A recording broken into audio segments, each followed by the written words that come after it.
cute. That's one of those movies that I love because it's been out for 15 years and those girls have got to be 20. But it's one of those things that they... Microphone. Hi, guys. Welcome back. Hi, girls and guys and audience people. So, does anybody have any questions? Yes. Oh, do we have... Oh, thanks, Victoria. Hi. What motivates you for when you're really excited about writing a story, but as you're writing, you can get distracted by other ideas that come to you and you're inspired by characters you're even writing? What inspires you to keep writing the same story so you can get back to the others? So I can get back to the others? I didn't say that right, did I? No. I'm trying to understand it. I mean, you can get inspired by certain characters you write and want to write stories for them, but you should finish the one you're writing because it could be better than what you've thought out, or it could be added on. Are you a writer? I want to be. You've been stuck in this same problem as me, I can see. Look, I don't know whether I could call it an inspiration or a distraction or just something that happens. Okay, this is a typical writing day for me. Again, we'll start with the necklace. Woman wants to have a necklace because she's having a wedding anniversary. That's the only thing I know when I'm starting. So she's a housewife, she's having a wedding anniversary. She goes to the hairdresser, and in the hairdresser someone sees her wearing the necklace and starts to flirt with her.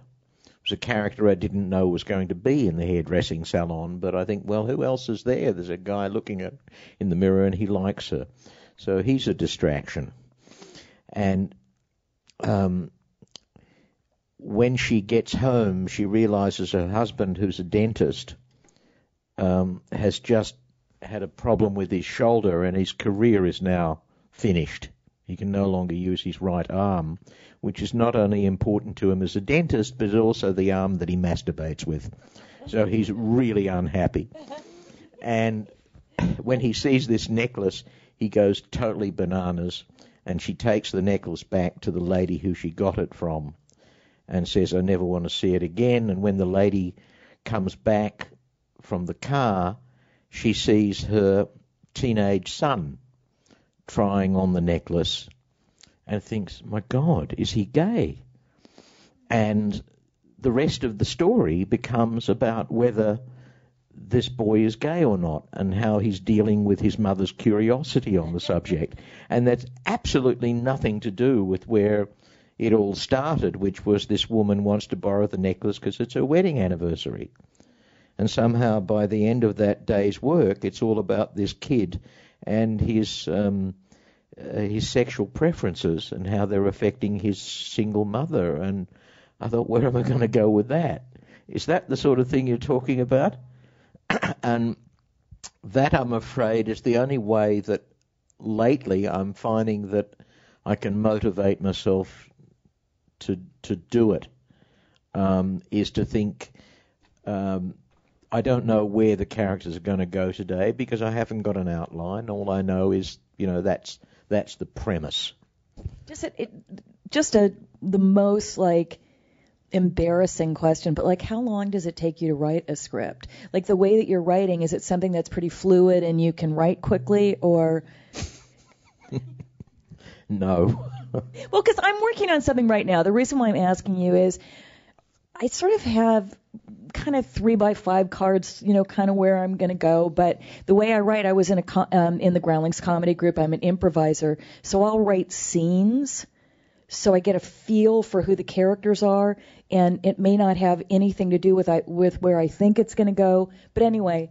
I don't think I've ever written a decent script in under a year.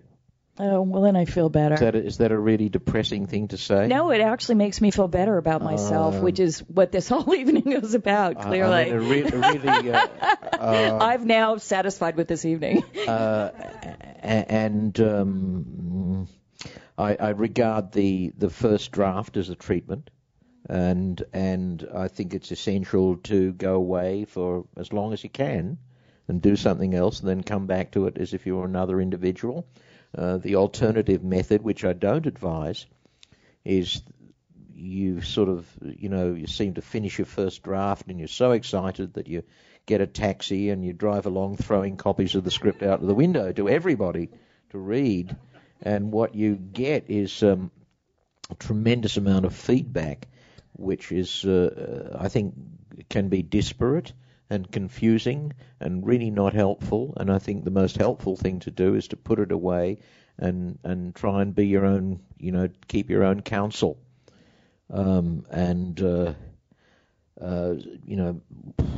Often just the passage of time can give you the critical ability to do that. Do you ever find a time in the process where you do want feedback, or not really?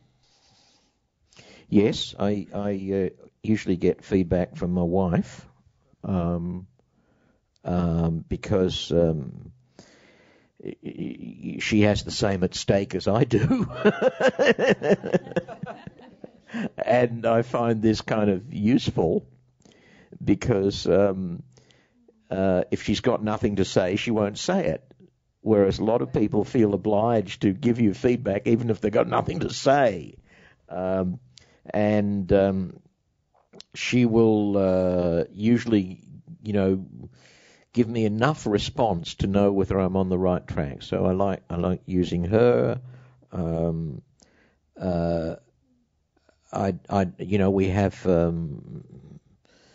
We have someone working with us at the moment who I find is very good for brainstorming with. So she's become very familiar with the story, and I like to brainstorm with her. But I still am not totally responsive to feedback. I mean, in that I try and keep a distance between the way I see the movie and the way someone else thinks they're seeing the movie. Right. Yeah, that's why, for me, I will wait to a point in the process where I really feel like I know what it is that I want to do, and then I give it to people who don't try and turn it into something else. And I call it NBF, for non-binding feedback.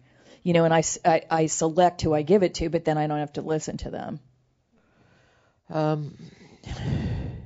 Usually at some point I need to get some affirmation that there's anything there at all. Right. Because one of the processes you go through writing something is the sense that it's total garbage. Right. And you really, what are you wasting your own time and everyone else's for? I don't know. I mean, I go there on a regular basis. Maybe you don't. What gets you through that? Yeah, I totally go through that. Well, every now and then you need someone who will give you, it's not they're not pissing in your pocket. They're going to give you a real reaction, and if they laugh, it's funny. Right. I think that if I come back after a while and I laugh at one of my own scenes, then wow, that's something as well. But I'm really, feedback is usually part of the contract. In this case, it is. What about when the first time you saw? I'm going to have to take the feedback and like it. Or get around it. But the first time you saw it with an audience, was there anything about, where they laughed or, the audience reaction that kind of surprised you and you went, really? You finding that funny? Mm. Can you think of a moment like that? Or? Yeah.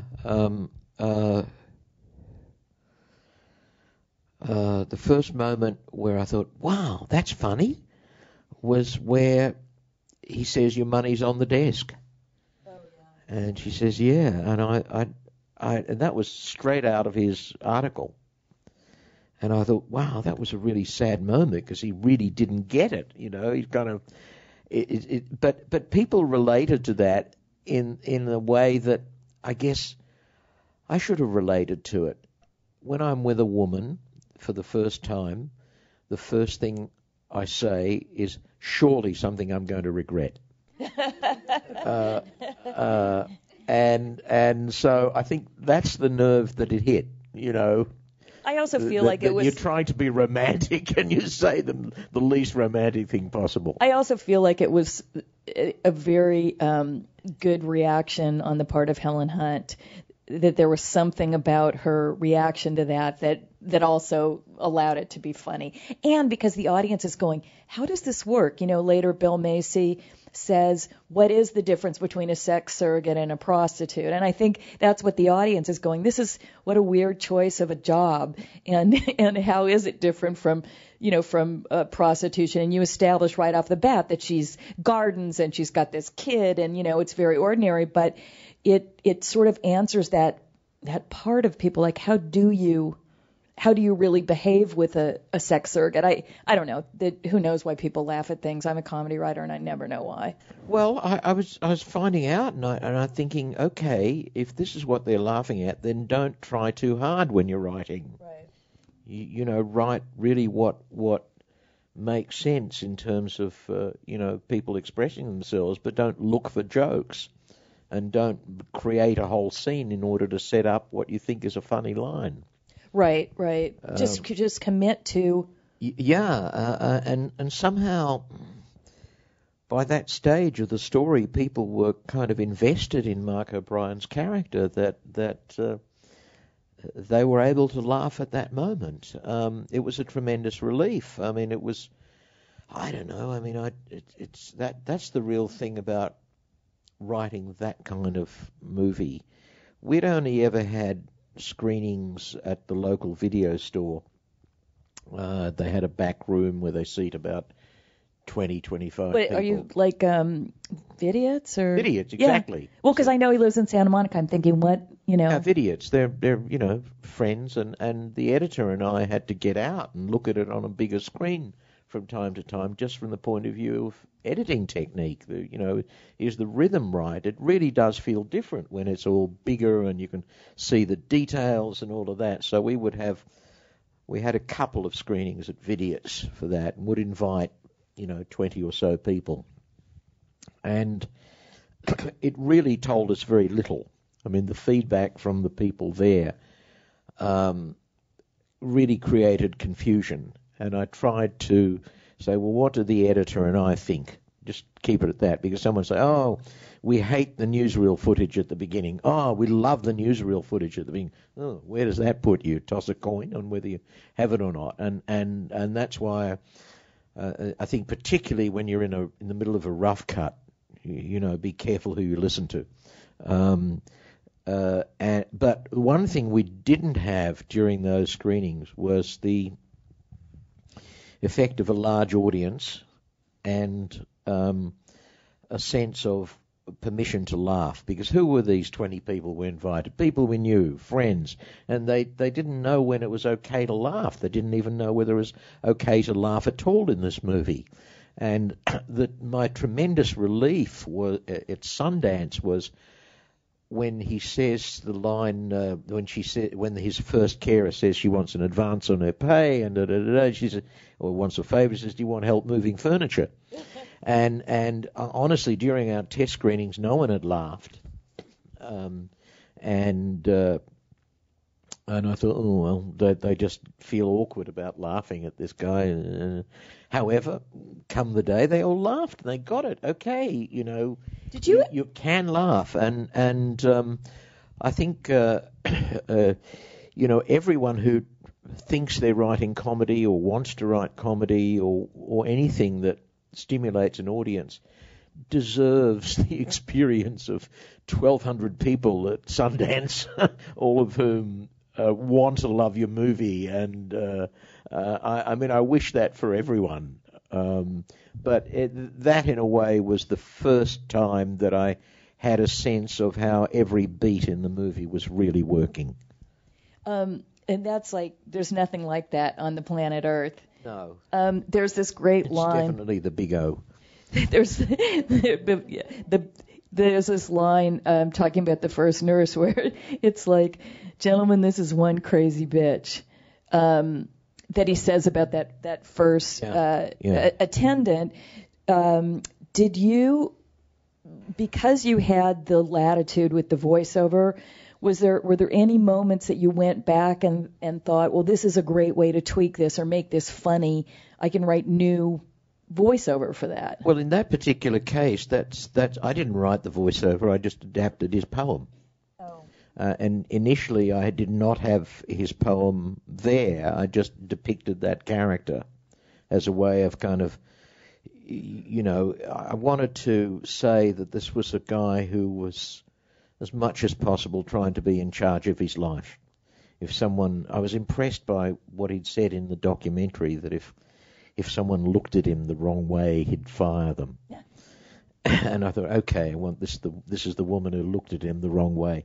And probably in the last week of editing, I was looking again at breathing lessons, and I heard that poem, she was one crazy bitch, and I said that'd be a nice thing to say right then. It would get you in the mood. So that was and show you that it was okay to laugh. Yes, because you can't not laugh at that visual with that voiceover. That's right, and that it was interesting because it didn't occur to me at first. It's one of the interesting discoveries of when rewriting while editing. I think it's a real, shame, and not the way it should be, that the writer is not part of the ultimate rewriting process, which is the editing. Well, it's one of the reasons I've done much more TV than film. And when you're executive producer of a TV show, you're more like a director of a movie. Mm-hmm. So you do everything from casting to editing, and the editing is the final draft. Yeah. And, and you can I'm stating the obvious, but you can so shape a performance and the story by something as simple as, is it a long shot or a close-up, and the nuances of the performances. So yeah, I think writers should be everywhere. I think, I'm not going to go into that. Yes. Hi. I see that you're a director on so many of your films, and I really enjoyed this one. And I had seen the Paperback Romance too, so I enjoyed that. Yeah. As a director, you said this one sort of directed itself because of who was in it. But typically, how do you switch your hat? Do you find yourself in the room just going, oh, this would be shot so much better if I changed this up or that up? As well as when you get into the editing, then you do get the privilege of doing exactly what you're talking about, changing your story or making it suit the tone that you're looking for. I don't change much. I really do feel like I'm the same person throughout, doing the same job. Just the certain parts of it are harder than others, and the writing part is the hard part. But I don't really switch hats. I just know that if I do the writing part properly, the next bit is going to be much more stress-free. I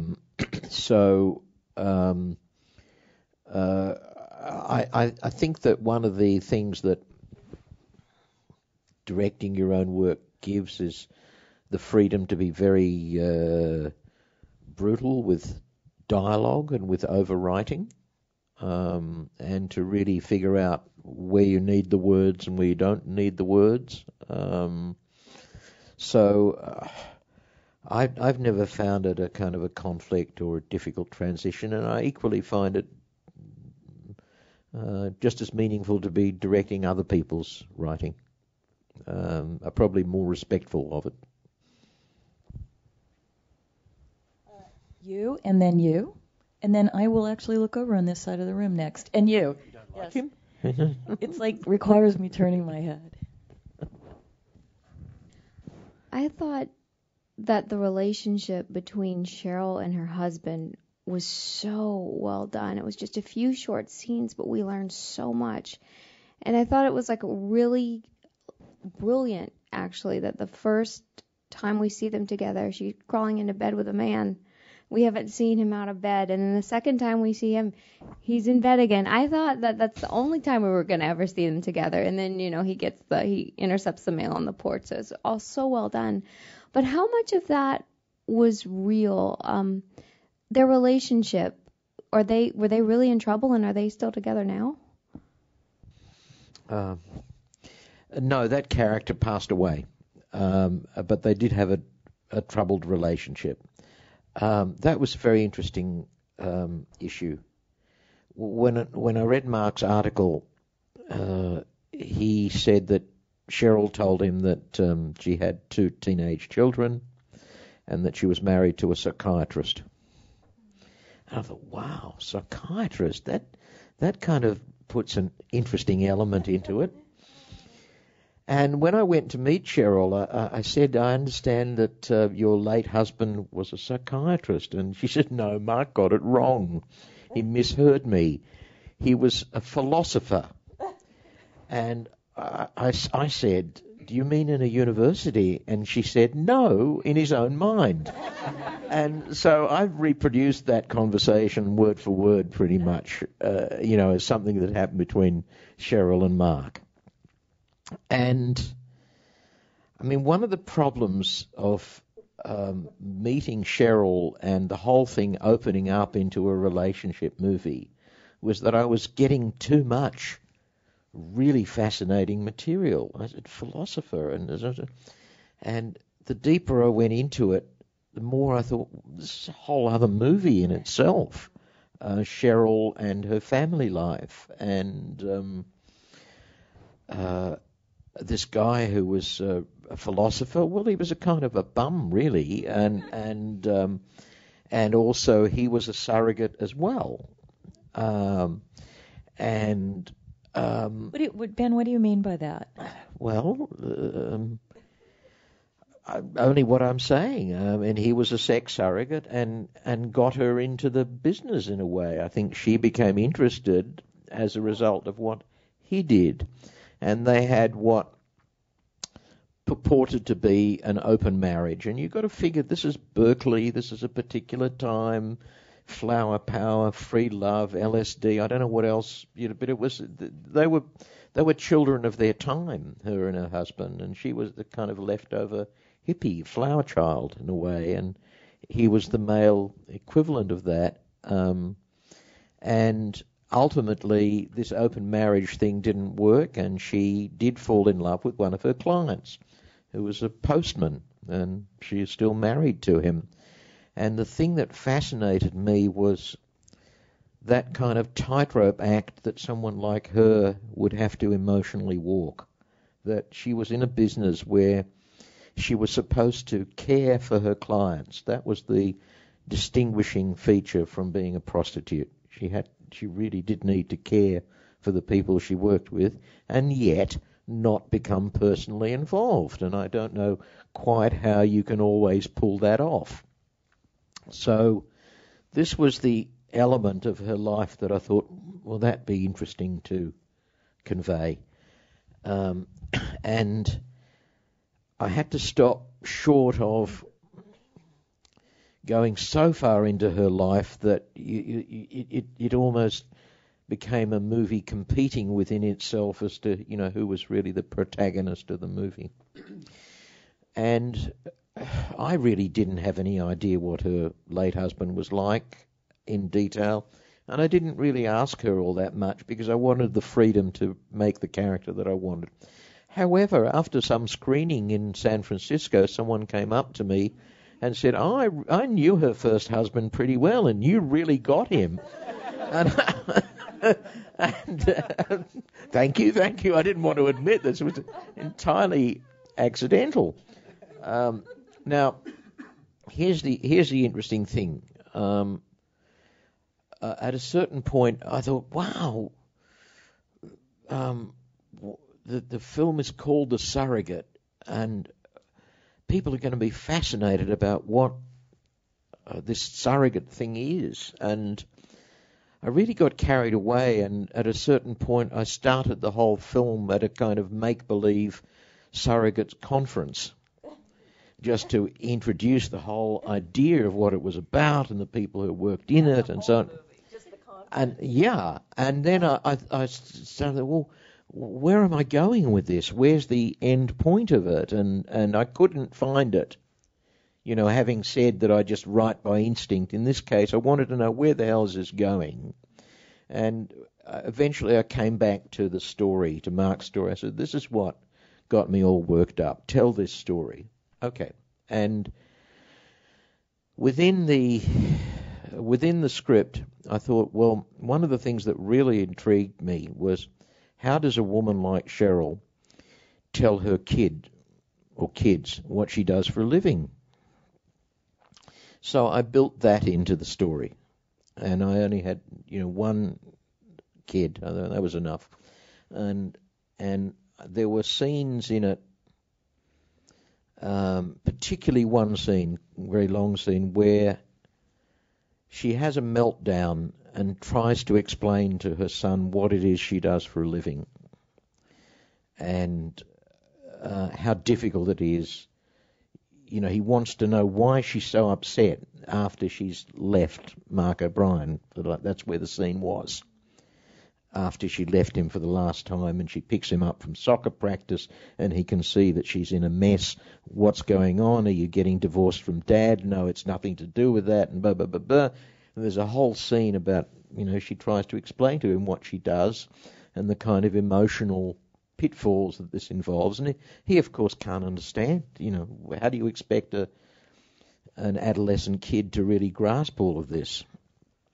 Anyway, Helen Hunt's take on all of this, even though they were her scenes, was that this movie really wasn't about her character. This movie was about Mark O'Brien, in which she was a character. This wasn't, and she urged me to not use that material or to really minimize it. And after auditioning God knows how many kids for that part and listening to them trying to play out this agonizing scene, I thought, don't go there. You could really wreck the movie with just one bad scene. And in the end, we did shoot a scene which was a very watered-down version of the original intention. And maybe a couple of days before we locked off the picture, the editor showed me a version without that scene.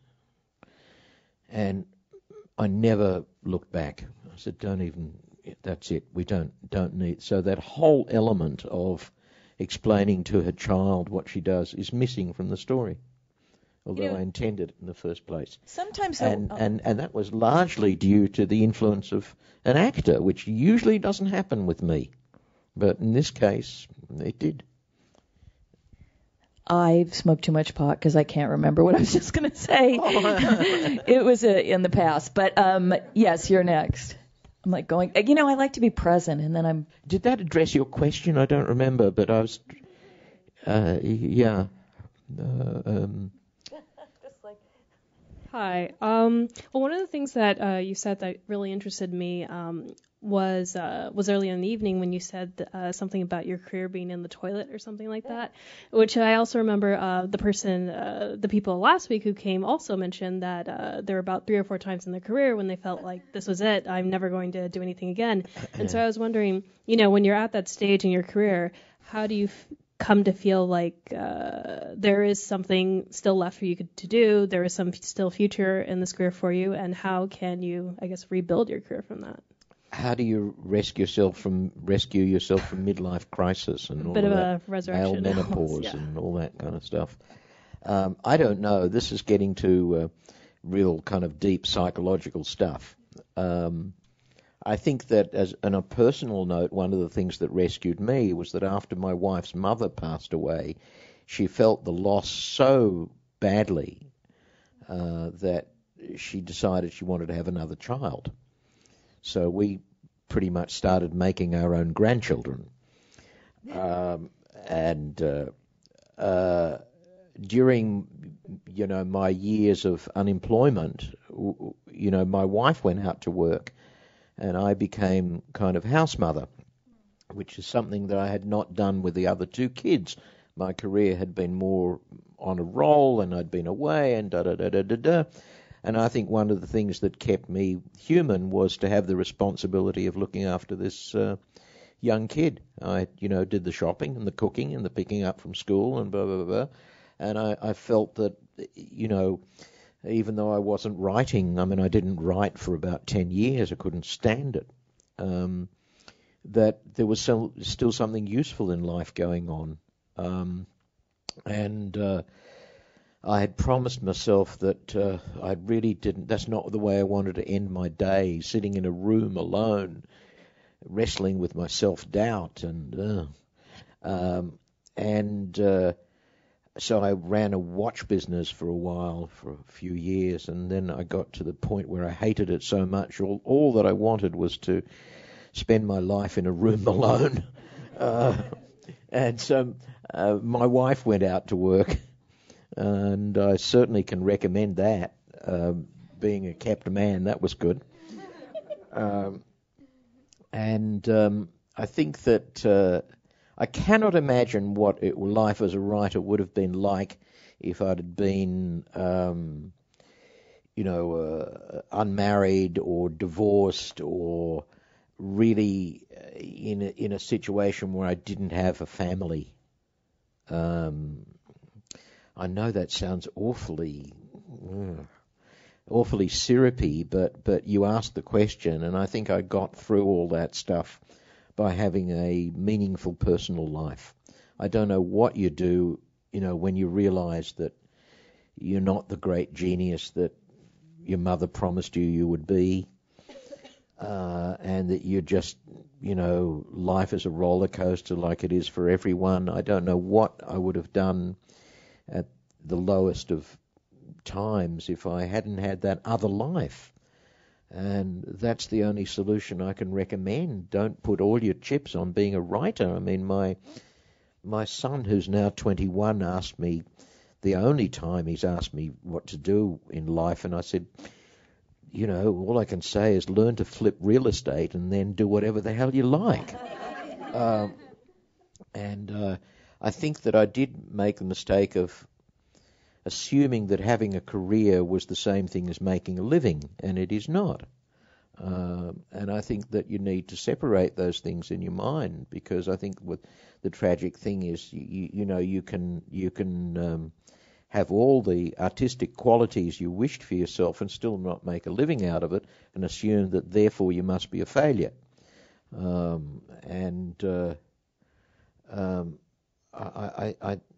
think really the options are what? There's Zoloft and there's Prozac and there's talking therapy, which doesn't really work.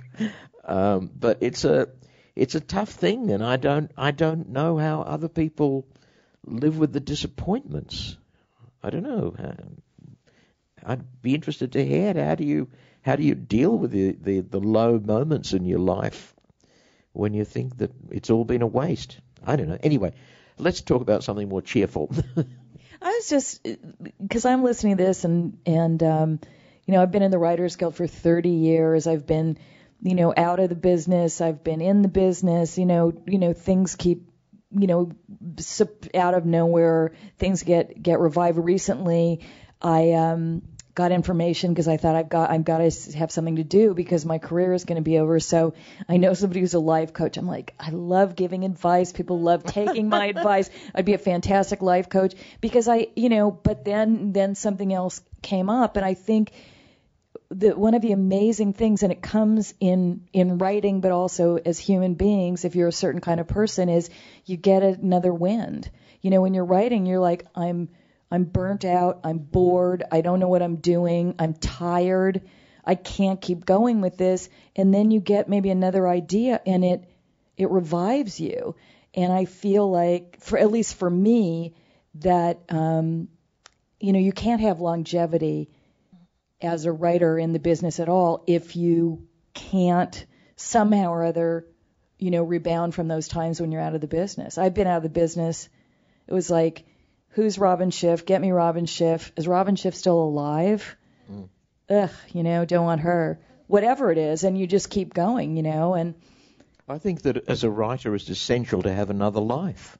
I cannot imagine what the hell would I write about if I wasn't actually living another life, either secretly or openly. And I think that sometimes I know I have friends who have a total commitment to the movie business, really have nothing else in their lives. Fortunately, they're more employable. They're things like cameramen and editors, and generally the more employable types. But I find the idea of giving up everything for movies really not. It doesn't work for me. I mean, I would say that in the scheme of things, why I'm doing this? Well, I don't know how to do anything else. Essentially, that's my fallback reason now for doing what I do, not because I think it's the most important thing on the planet to be doing.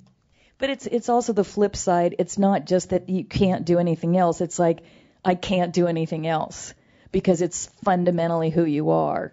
I don't know if that's what you meant or not, but you know what I'm saying? It's like, people make that flip thing. I'm doing this because I'm really not trained to do anything else. I feel like people who really stick with it, no matter what, are people who need to do it, and it's almost like an addiction or a compulsion or a passion or all. Well, although this may not sound like it may sound like a bit of a cliche. One of the most satisfying messages I got in this whole recent experience was from David Seidler. Do you know who I mean? He's a guy who wrote The King's Speech. Oh, wow. And when I listened to his Oscar acceptance speech saying, here I am, a late bloomer. My mother always told me I would be a late bloomer. Although it was a joke, it was kind of inspiring. And here I am. Modern medicine has kept me alive much longer than I should be. And we live in an age where, unlike, my father's generation, you can have multiple careers. You can keep reinventing yourself. And I find this quite fascinating. The idea that I could step away from writing for 10 years, which I did, and then come back to it and still be functional, in fact, better. It puzzled me. I mean, I couldn't do that as a lawyer. I'd be a joke as a lawyer. But it seems that for writing, not doing it is actually quite a useful technique. It is different advice than we got last week. This gentleman there, and maybe we should make this the last question, unless anybody else has. Maybe I should make it a better question. All the pressure is on you. This is how we're going to kind of wrap up the whole thing. So. Well, it started out as just out of curiosity, but it leads to a bigger question, not about the writing process, but what happens when, lo and behold, you actually sell a script and you're part of the movie-making process. I noticed that both John Hawkes and Robin Weigert were in the film who came from Deadwood, as did Timothy Oliphant. Just wondering if anyone involved with the film had a connection to David Milch or Deadwood. And then it made me think, what's the protocol, or what, if there's anything you can actually expect if a screenplay is optioned and you're part of the film process or not? Are there any things that we should be prepared for? Meaning, I always understood that as screenwriters were not necessarily welcome once the screenplay's been sold in the actual production of the film. But then, probably Robin could give you a much better sense of that than I can, because I'm never really been part of the system.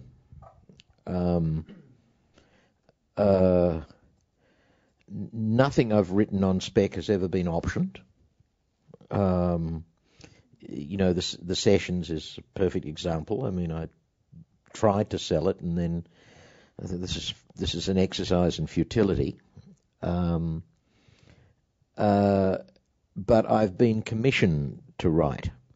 Now, your question was to do with whether the writer disappears from the process once the screenplay has been sold. Is that? I was just curious about the Deadwood connection.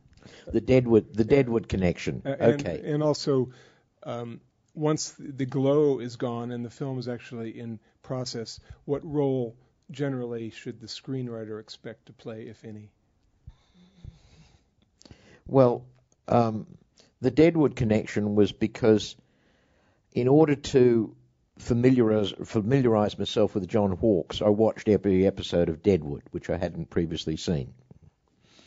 And I thought, since I've watched all this stuff and seen a lot of these actors, that it was a resource at the same time. And John would get his friends to go to auditions. So Robin Weigert came and auditioned, and she kind of ate the role up.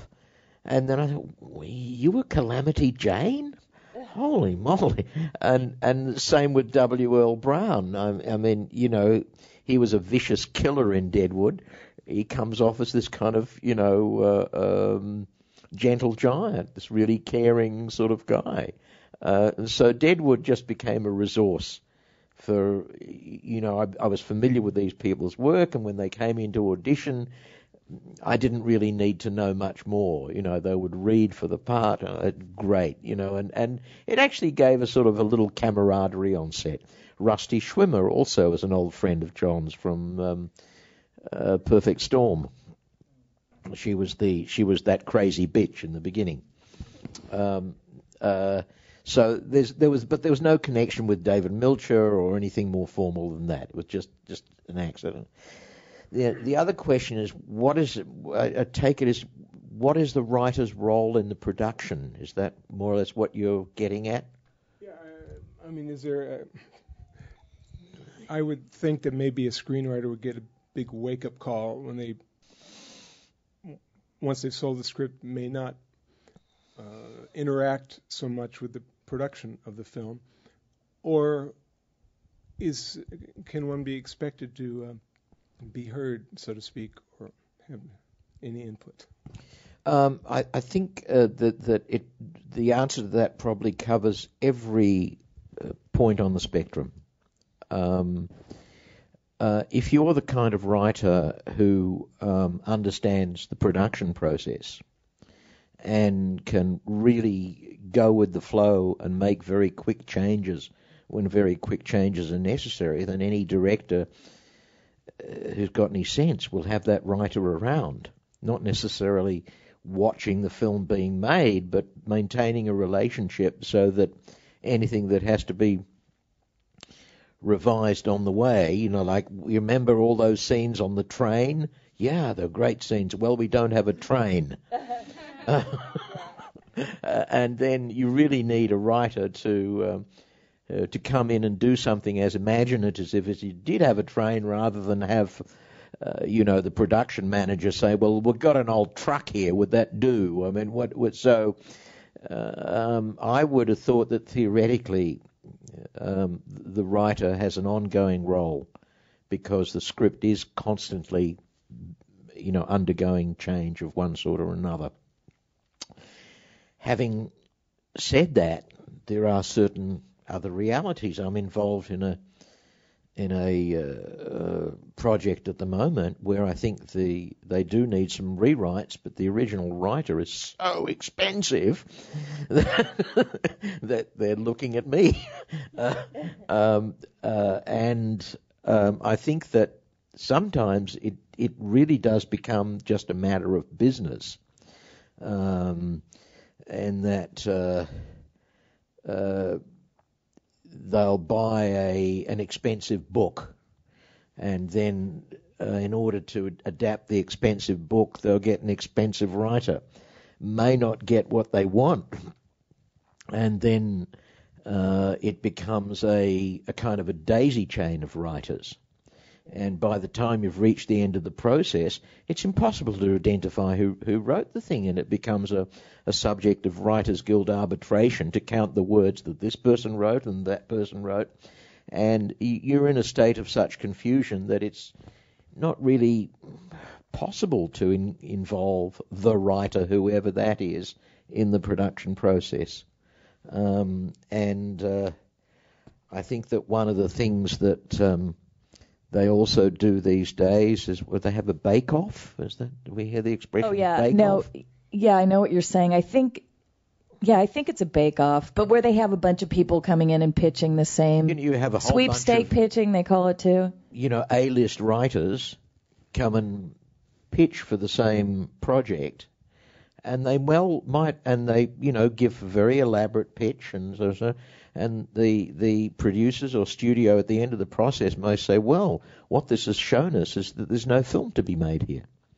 So they've got a whole lot of free work out of writers too. That didn't used to be the case. I was on the board of the Writers Guild, and people were really trying to put an end to that practice, but it's not enforceable, unfortunately. You kind of wish it was, but anyway. I would say that. What can I say? One of our actresses said to me jokingly. How do you tell the dumbest actress on the set? She's the one sleeping with the writer. And I thought, thank you. But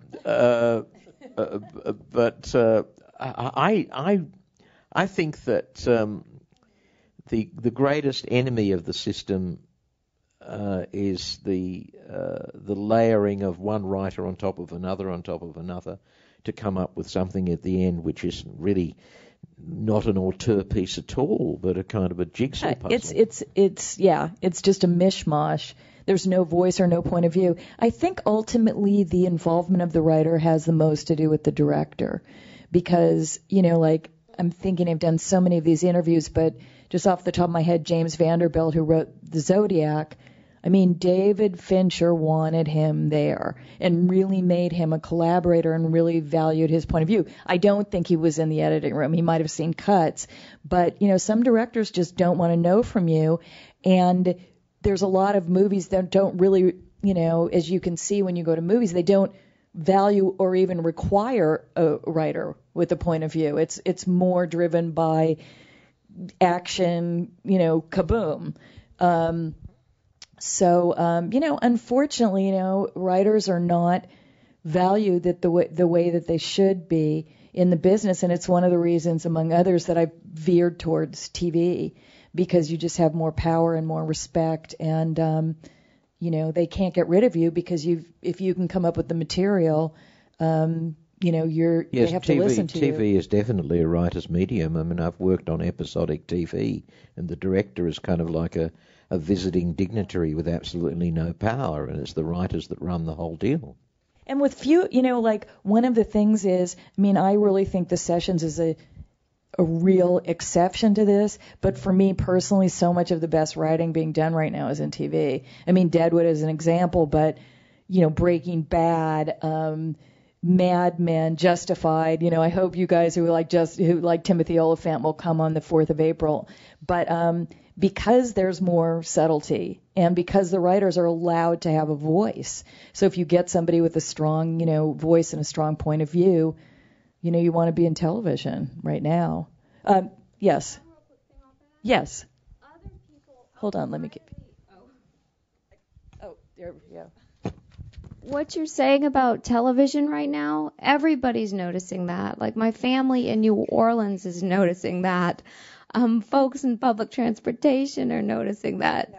Are people in the industry, have they put two and two together? Well, it's two different businesses. One is the international amusement park ride business. And then there's TV, which, seems to be attracting a more sophisticated audience. And then there's the independent film business, which, Ben would know more about than I. But, it's all really different businesses. And people, kind of don't care. People, are you in it for making entertainment and money? Nothing wrong with that. Or do you want to say something? There is this new phenomenon which is part of, I think, the digital age. There were the movies and the TV, and now there's indie movies. And when we were at Sundance, quite honestly, half the movies there are made for a lot less than our movie was. Like $500,000 was regarded as a big budget. And there is a tidal wave of this stuff out there. We entered into US Dramatic. There are over 2,000 entries just in US Dramatic. That's just one festival. Think about how many. I mean, the volume of independent movies being made is just huge. The distribution is another problem. The internet may have some part in, new concept of distribution. But for all that television does have something quite different to offer the writers, there's still only a limited amount of space. I mean, one of the projects I really like at the moment is written by a TV writer, Margaret Nagel. She was on a... Yeah, I know Margaret. You know yeah. Margaret? Yeah, She's written I this do. terrific script about Eleanor Roosevelt, which is in the hands of HBO, and I'm very interested in it. However, HBO makes it all of 3 movies a year. And the last one of them was directed by Steven Soderbergh. So you're thinking, where does the ordinary guy get a look in on this process? And who knows when they will get around to making the movie about Eleanor Roosevelt. And so a real option. I mean, it's interesting, an option to the movies was going to TV, and now an option to TV is doing an indie movie. Because you don't, come on, just let's make it. It's not as if you're into this kind of production process of a huge corporation that has all sorts of other priorities to deal with. So it's interesting now. I mean, I started off, as I said earlier, trying to create something for TV, and ended up in the indie market, where I think is still the most fertile area for writers to, do it their way. Well, we are going to let Ben go on with his life as well as the rest of us. But Ben, I wanted to say something. I've been doing 7 years of interviews, and I can't think of an interview I've enjoyed doing more than this one. I'm serious. I just have loved having you here and talking to you. I think your movie is brilliant. It was unbelievable watching it again today, and I just can't thank you enough for being here and for your time. And well, one of my first events when we came to LA was a Writers Guild Foundation event in which they made some point of honouring one of my films, The Favour, the Watch and the Very Big Fish. And I've always had a very high regard for the Writers Guild Foundation, which I think is a kind of a unique thing that doesn't exist in the Directors Guild. There is no such kind of benevolent arm. And so I'm really, really happy. It's amazing. I was on the board of the foundation, and it's one of the reasons I started doing the series. And just so you guys know, all the money goes to the foundation. And one quick plug for the rest of the series: we have 21 Jump Street next week. We have Bo Wellerman, who just did House of Cards for Netflix, which is amazing. We have Mark Bowl talking about Zero Dark 30, and then we have Graham Yost. But most importantly, we have Ben here tonight, and thank you so much for being here and making the time.